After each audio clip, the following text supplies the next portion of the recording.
بسم اللہ الرحمن الرحیم۔ السلام علیکم۔ کیا آپ جانتے ہیں کہ شیطان نے 6000 سال عبادت کی اس خدا سے کیا مانگا؟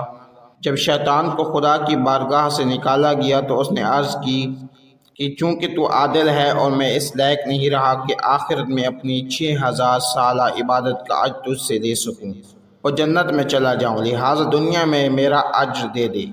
خطاب ہوا دنیاوی امور میں سے جو چاہتا ہے مانگ، میں عنایت کروں گا۔ تو شیطان نے کہا، نمبر 1، مجھے روز قیامت تک زندہ رکھ، جس دن تو مردوں کو زندہ کرے گا، اس دن تک مجھے مہلت دے۔ خطاب ہوا کیا موت سے فرار حاصل کرنا چاہتے ہیں؟ کیونکہ جو قیامت تک زندہ رہے گا وہ کبھی نہیں مر سکتا، لہٰذا تیری یہ فرمائش قابل قبول نہیں ہے کہ تو قیامت تک زندہ رہے۔ اگر طول عمر چاہتا ہے تو روز معلوم تک مہلت دوں گا۔ روایات میں روز معلوم کے مختلف معنی بیان ہوئے ہیں۔ بعض کے مطابق اس سے مراد نفخہ اول یعنی سور پھونکا جانا ہے، جبکہ بعض نے اسے رجعت کے دور کے معنی میں لیا ہے، جس میں پیغمبر اکرم صلی اللہ علیہ وآلہ وسلم اسے بیت المقدس کے ایک پتھر پر ذبح کریں گے، جبکہ بعض جگہوں پر امام مہدی علیہ السلام کے ظہور کے وقت کو کہا گیا ہے۔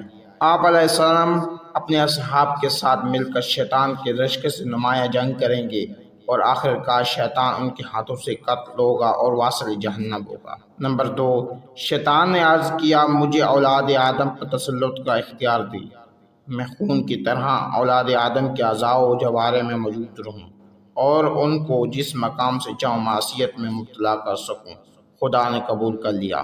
نمبر 3، عرض کیا بنی آدم میں سے جسے بھی تو ایک اولاد عطا کرے گا، اس ایک کے عوض مجھے 2 بچے عطا ہوں کہ جنہیں میں اس کی گمراہی پر معمور کروں۔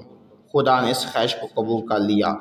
اسی وجہ سے شیطان جب بھی اولاد چاہتا ہے تو اپنی رانوں کو ملتا ہے، تو اسی وقت رانوں کے درمیان سے بچے زمین پر گرنے لگتے ہیں جنہیں وہ لوگوں کی گمراہی پر معمور کرتا ہے۔ نمبر 4، شیطان نے عرض کیا میں بنی آدم کو دیکھتا ہوں، میری خواہش یہ ہے کہ وہ مجھے نہ دیکھیں، جسے خدا نے قبول کر لیا۔ نمبر 5، شیطان نے عرض کی میرے لیے مختلف شکلوں میں مجسم ہونا ممکن بنا دے، میں جس شکل میں چاہوں بنی آدم کے سامنے موجود ہو جاؤں۔ خدا نے قبول کر لیا۔ تاریخ کے مطالعے سے پتہ چلتا ہے کہ شیطان انسانوں کی گمراہی کے لیے مختلف شکلوں میں آتا رہا ہے۔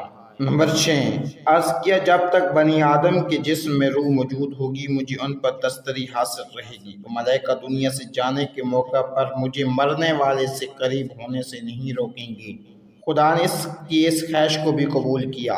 اس بنا پر شیطان محتضر کے دنیا سے جانے کے وقت اپنی ہر ممکن کوشش کرتا ہے کہ انسان سے اس کے ایمان کو چھین لے، یہاں تک کہ محتضر کو پانی دکھاتا ہے اور اسے پیاس لگتی ہے اور وہ پانی کا مطالبہ کرتا ہے تو اسے کہتا ہے اپنے خدا سے بیزاری کا اظہار کر اور مجھ پر ایمان لے آ تاکہ تجھے پانی پلاؤں۔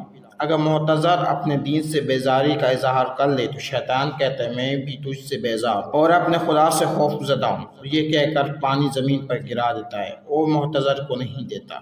نمبر 7، شیطان نے عرض کیا مجھے بنی آدم کے سینے پر کنٹرول دے تاکہ ان کو استعمال کر سکوں، انہیں باطل اور گناہ کے خیالات میں مبتلا کر سکوں۔ وَوَسْوَاسَ الْخَنَّاسُ الَّذِي يُوَسْوِسُ فِي صُدُورِ النَّاسِ۔ خدا نے اس خواہش کو بھی قبول کر لیا۔ تو شیطان نے کہا تیری عزت و جلال کی قسم، یعنی سارے بنی آدم کو گمراہ کروں گا مگر وہ جن کا عمل خالص تیرے لیے ہی ہوگا۔